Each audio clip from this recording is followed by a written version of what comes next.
오늘은 시브라와 부하라는 제목을 가지고 은혜를 나누려고 합니다. 시브라? 시브라가 누구야? 그거 꼭 잘못하면, 발음 잘못하면 상스러운 욕이 될 수도 있는데, 이 시브라와 부하, 이 구약에서 보면은 이 사람들이, 진짜 이런 사람들이 있을까 할 정도예요. 저는 이 시브라와 부하를 보면서 오베데돔이 생각이 나더라고요. 오베데돔 우리 너무나도 잘 알죠. 그 가정이 너무나도 하나님의 복을 받아가지고 그 자녀들이 62명의 성경에 기록된 것만 62명이 기록되어 있는 것에 가정의 번창함을 느낄 수가 있어요. 이때 당시는 뭐냐면 너희들은 생육하고 번성하라였거든요. 생육하고 번성하라는 그 하나님의 그 말씀을 붙들고 이렇게 가는 데마다 이스라엘 족속, 히브리 족속들의 이 사람들, 유대인들 너무너무 인구가 막 번창하는 거예요.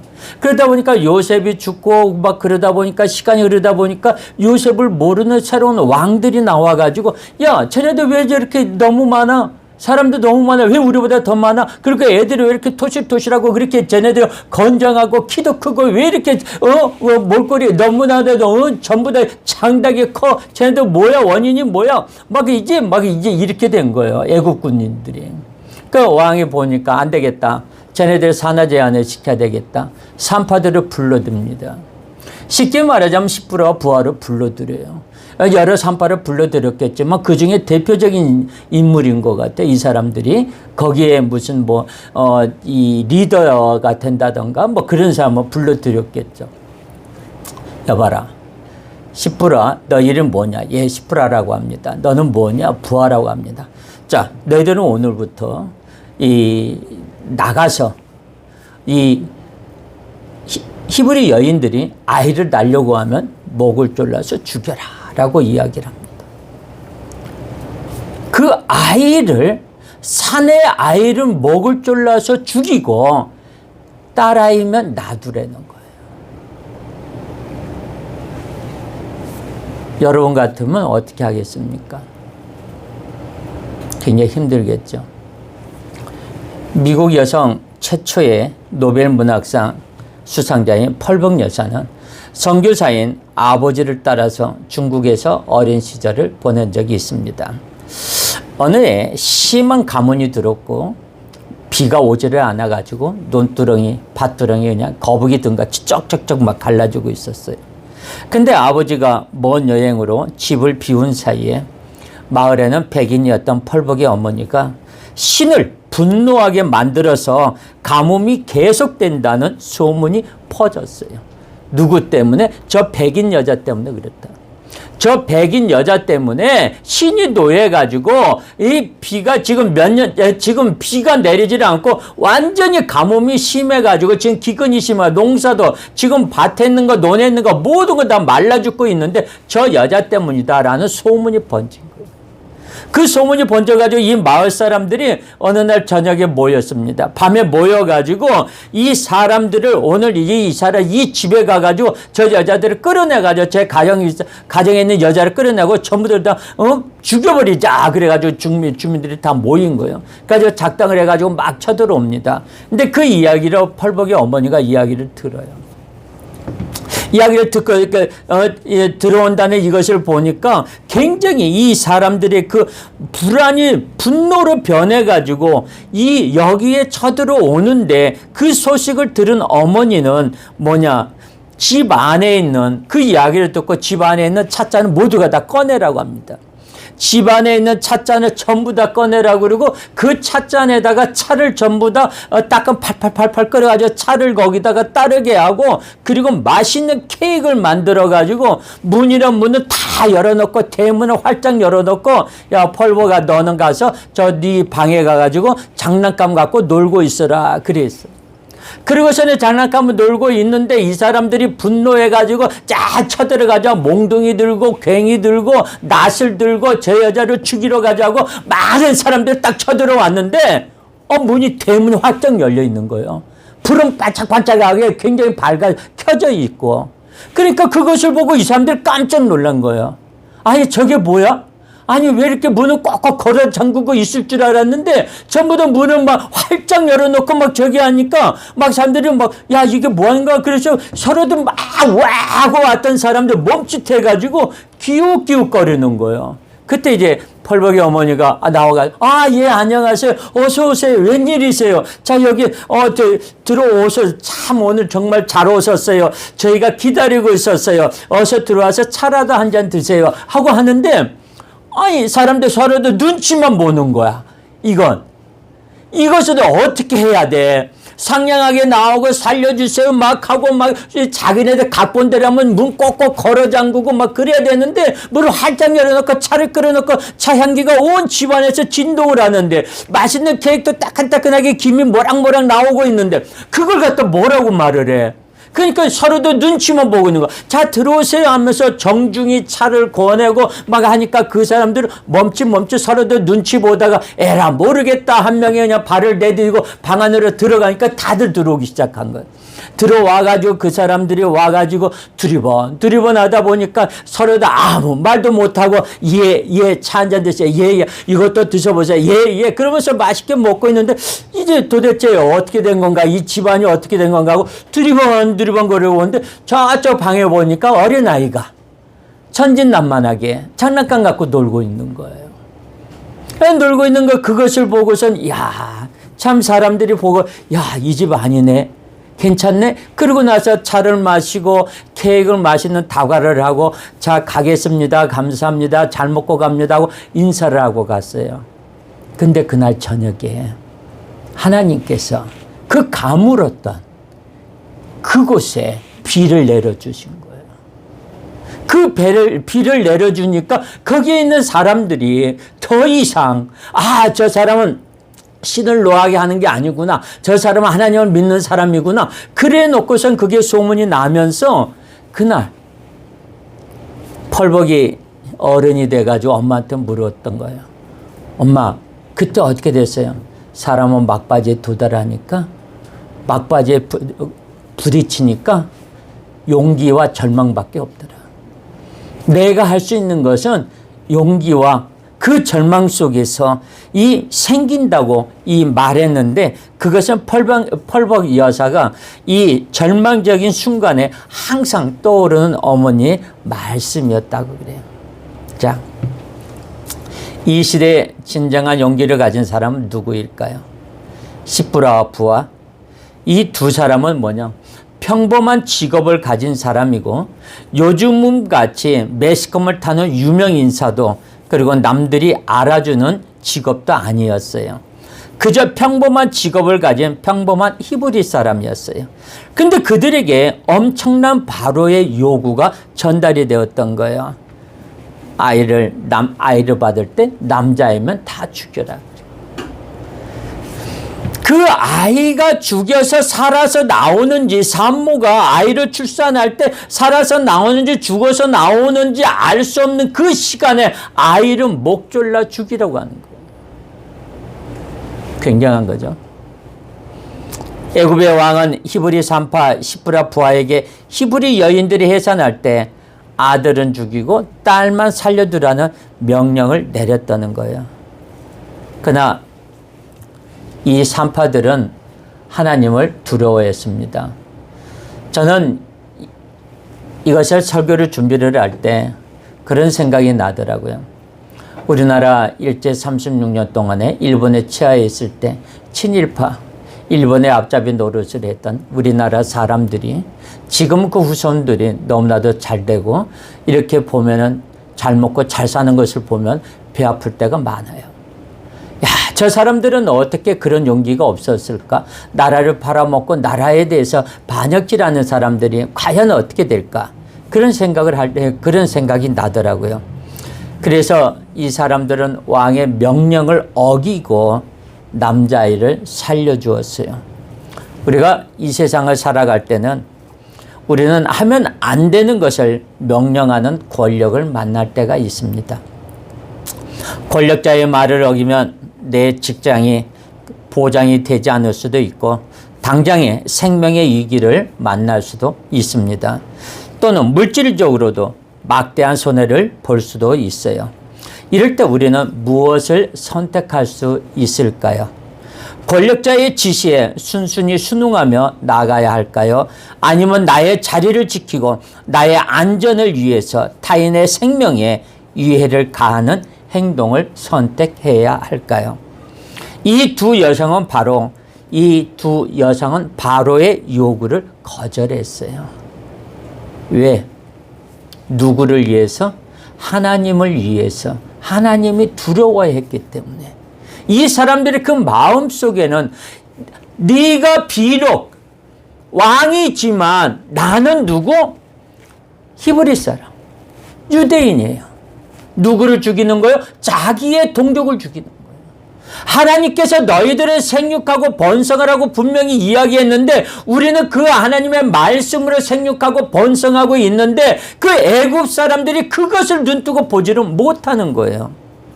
쟤네들 인구가 불어나고 장생하면은 전쟁이 일어날 때 쟤네들 우리 편을 들까? 아마 우리 편을 안 들 거야. 왜 적들과 똑같이 적을 향해서 우리를 향해서 같이 공격할 거야. 그 바로의 어리석은 생각 때문에 리더 하나가 나라를 구합니다. 왕의 생각 하나가 이 나라를 망하게 만들어요. 바로의 요구를 거절한다고 하는 것은 무엇이냐? 곧 자기의 목숨을 걸었다고 하는 것과 같은 거예요.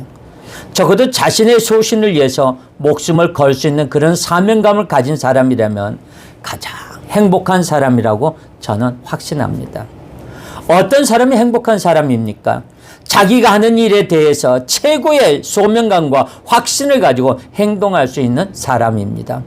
우리가 무엇을 더 두려워하는 자가 선택의 중요한 결정을 내릴 수 있게 하죠. 히브리 산파 십부라와 부하는 애굽의 최고 권력인 바로의 명령을 어겼을 경우 자신의 삶에 어떤 위험이 가해질지 충분히 예상할 수 있어요. 자기만 죽는 것이 아니에요. 자기 가족까지, 자기 집안 식구들까지, 자기 아내, 지인들, 형제들까지 다 죽을 수 있는 그 상황이에요. 그럼에도 불구하고 자기는 더 이상 이 사람들은 산파 일을 하지 못하도록 막을 수도 있었어요. 자기 생업전선에서 실업자가 돼버리는 거죠. 아니면 자신들의 왕의 명령에 불복종했다는 죄명으로 죽임을 당할 수도 있죠. 최고의 권력자. 애굽의 왕의 명령을 어기는 것도 그들에게는 두려운 일이었어요. 그러나 그들에게는 더더욱 두려운 분이 계셨어요. 그분은 바로 생명의 주관자 되시는 여호와 하나님이 있었어요. 이들은 하나님을 경외하며 하나님을 두려워했기 때문에 자신에게 두려움을 안겨다주는 바로의 명령을 어길 수 있었습니다. 절대 주권자 하나님을 두려워했기 때문에 유한한 이 땅의 권력자의 명령을 어길 수 있었던 것이죠. 우리는 누구를 더 두려워하면서 살고 있습니까? 나는 영혼과 육체도 멸할 수 있는 하나님을 두려워합니까? 아니면 나의 육체만 죽일 수 있는 이 세상 권력자를 더 두려워합니까? 눈에 보이는 세상의 권력자를 더 두려워하면 눈에 보이지 않는 하나님의 명령을 어길 것입니다. 그러나 눈에 보이지 않는 절대주권자 하나님을 두려워한다면 눈에 보이는 세상의 권력을 어기고 대항할 수 있는 힘이 생길 것입니다. 눈에 보이는 세상 권력을 이기고 하나님을 경외하고 두려워한 십부라와 부하에게 하나님께서 은혜를 베풀어 주셨고 그들의 집안이 흥황하게 해 주셨어요.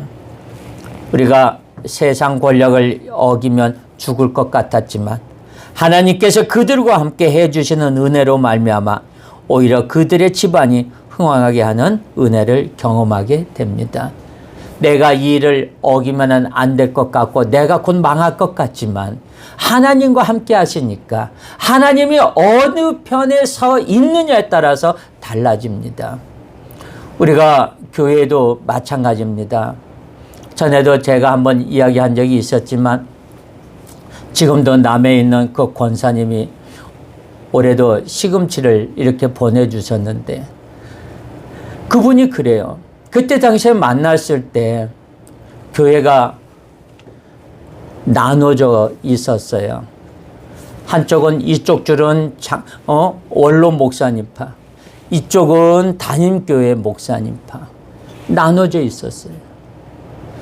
그런데 그 권사님이 부흥회 하는데 와가지고 하나님의 은혜를 받고 저에게 기도를 받으면서 하늘문이 열리면서 예언을 받으면서 투시가 열리면서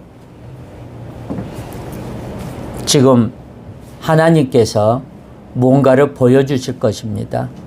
그 보여주시면 이게 무엇냐고 물어봐 주세요 하고 이야기를 하고 잠깐 저쪽에 가서 기도를 하고 이쪽에 와서 물어봤습니다.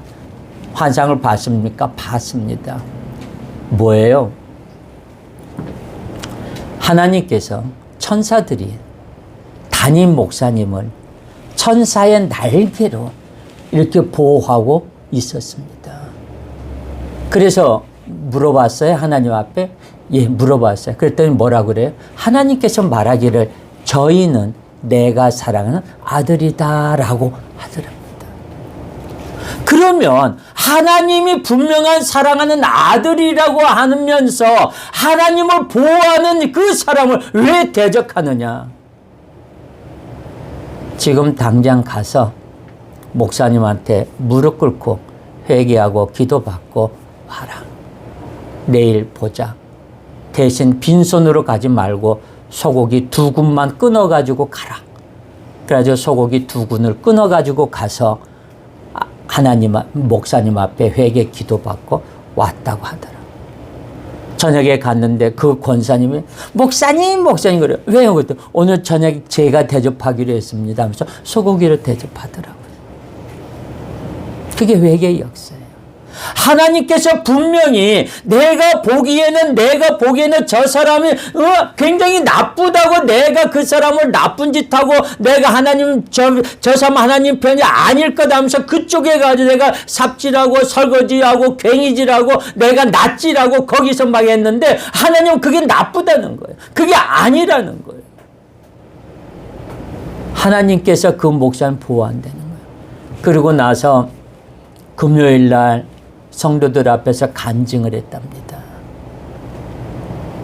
하나님께서 분명히 이 여자를, 이 권사를 통해서 보여주었고 그것을 입으로 시인하게 해주었음에도 불구하고 그 말을 들은 사람이 장로님들이, 원로 목사님이 하는 말이 이제는 남권사까지 구워 삶았구만. 그러고 있더래요. 이게 답답한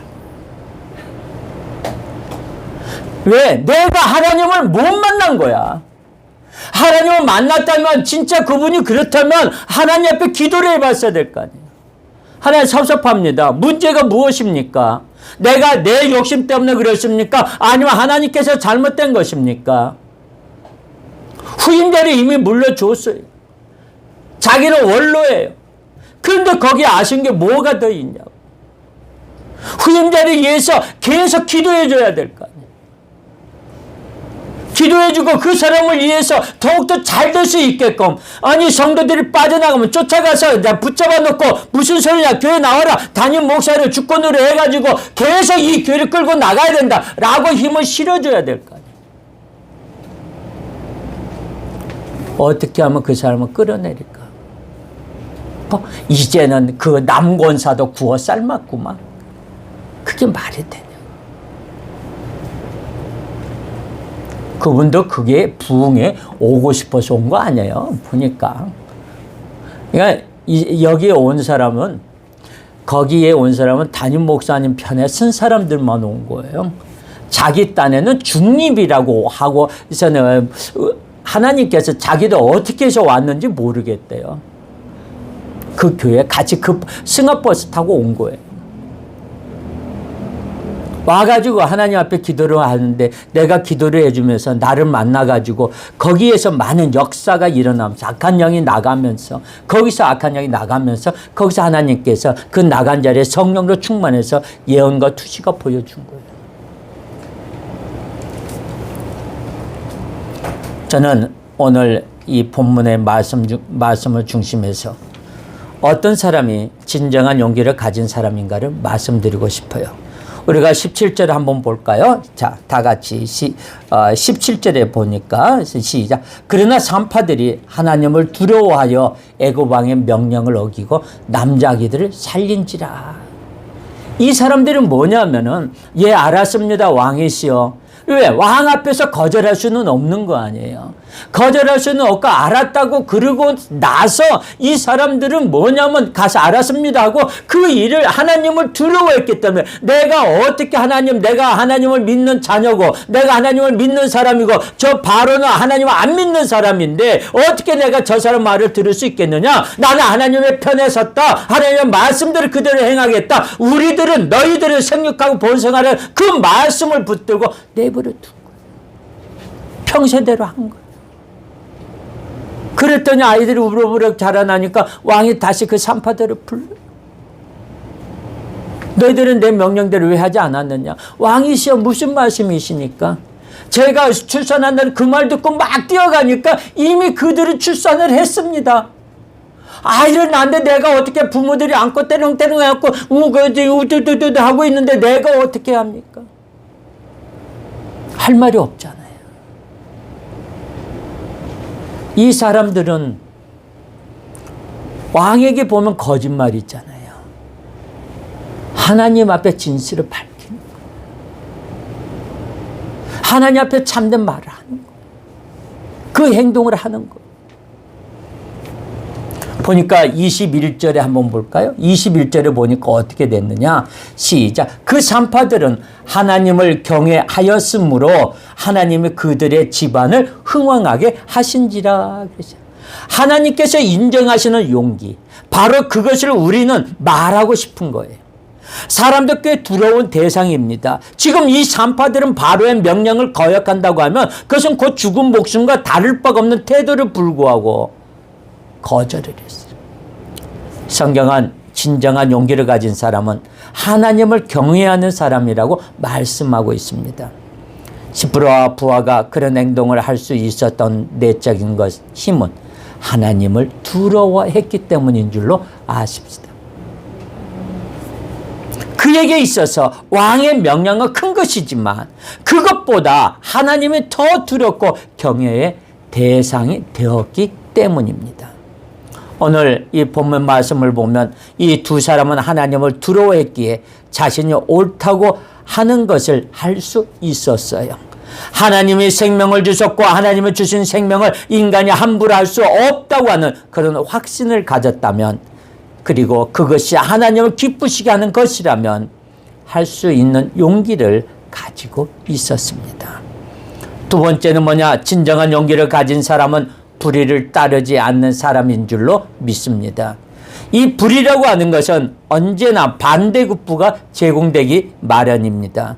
눈 감아주면 내가 얼마를 주겠다. 어떻게 하면 내가 저렇게 해주겠다. 불의를 따른다고 하는 것은 어쩌면 세상을 쉽게 살아가는 지름길인지도 모릅니다. 여러분들은 지금까지 어떤 기준을 가지고 살을 섰습니까? 자신과 가정만 넉넉히 보호할 수 있다고 부귀 영화를 누릴 수 있다면 다른 아이들은 죽어도 상관이 없는 일입니다. 그런데 이 두 산파는 그렇게 생각하지 않았어요. 그들은 분명한 가치관을 가지고 있었어요. 생명은 사람에 의한 것이 아니라 하나님으로 말미암은 것이다.